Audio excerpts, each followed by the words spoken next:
नमस्कार। वैदेही शरण ज्ञान दर्पण चैनल पर आपका हार्दिक स्वागत करते हैं।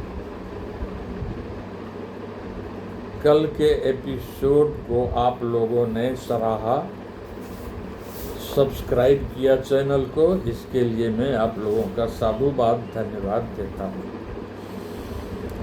आज भी देश के संबंध में ही है एपिसोड। इसका शीर्षक है कि दुश्मनों से घिरा हिरन।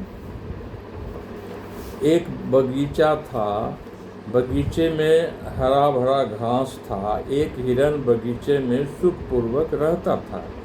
बगीचे में हिरन को बाहर जाने के लिए 4 गेट था और चारों गेट पर हिरन का जान लेने के लिए एक एक दुश्मन बैठा था।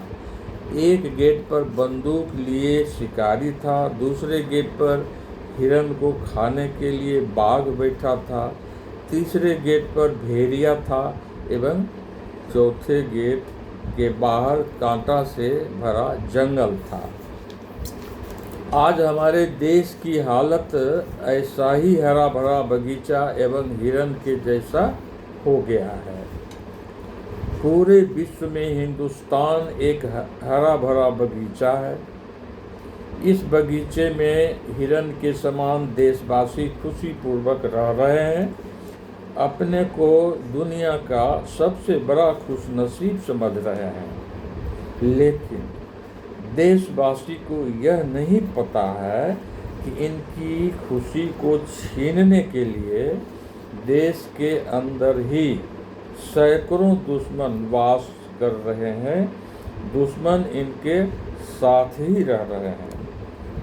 पहला दुश्मन आतंकवादी एवं जिहादी। दूसरा दुश्मन जाति परिवर्तन कराने वाले दुश्मन हैं। लव जिहाद कराकर जाति परिवर्तन कराने वाले। तीसरा दुश्मन मोबाइल में घटिया चित्र परोसने वाले, जो यहाँ के बच्चों के मस्तिष्क को भटकाते हैं ताकि बच्चे वासना के शिकार बने। चौथा दुश्मन इसी देश के भेड़िया के समान लोग हैं, जो गलत ढंग से सत्तासीन होकर देश की संपत्ति को लूटना चाहते हैं। पांचवा दुश्मन है जो यहाँ के वासी को गुप्त षड्यंत्र कर जनसंख्या रोकने का कार्य करते हैं। बीते दिन नसबंदी को जनसंख्या नियंत्रण करने के लिए लागू किया गया था। जनसंख्या नियंत्रण सबों के लिए होना चाहिए था कि केवल एक वर्ग के लिए। इस संबंध में आप सब हमसे ज़्यादा जानते हैं। छठा दुश्मन यहाँ का कानून व्यवस्था, जो सबों के लिए समानता का भाव नहीं रखता है।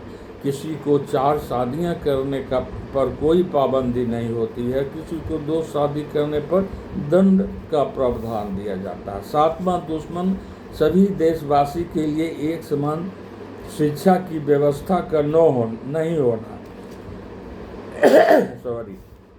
जब एक देश है, देश में एक संविधान है, तो सबके लिए समान कानून होना चाहिए। समान शिक्षा की व्यवस्था एवं समान शादी करने की व्यवस्था होनी चाहिए। सब व्यक्ति चिल्ला कर बोलता है कि भारत में गरीबी है, भारत में बेरोजगारी है, लेकिन एक देश के लिए एक कानून लागू हो, यह कोई नहीं बोलता है। जब तक देश में छिपे दुश्मन की पहचान नहीं होगी, तब तक देश का कल्याण नहीं हो सकता है। जब तक व्यक्ति को एक समान हक नहीं मिलेगा, तब तक स्वतंत्रता, समता, बंधुत्व केवल मायावी आदर्श ही बना रहेगा। किसी भी प्रकार का भेदभाव रहेगा, तब तक देश में हम सब एक हैं का नारा केवल नारा ही रहेगा। जब तक लोगों में किसी भी प्रकार का भेदभाव रहेगा, किसी भी प्रकार का उत्पीड़न रहेगा, चाहे मानसिक हो, राजनीतिक हो, आर्थिक हो, हिंसा का ही एक रूप होता है। आज कथनी और करनी में समानता नहीं है। दूसरों का दोष निकालना हमारा चरित्र बन गया है। अतः जब तक सही को सही एवं गलत को गलत नहीं कहा जाएगा तब तक सुधार नहीं हो सकता है। धन्यवाद। यदि चैनल अच्छा लगे तो इसे सब्सक्राइब अवश्य कर दें, लाइक करें एवं शेयर करें।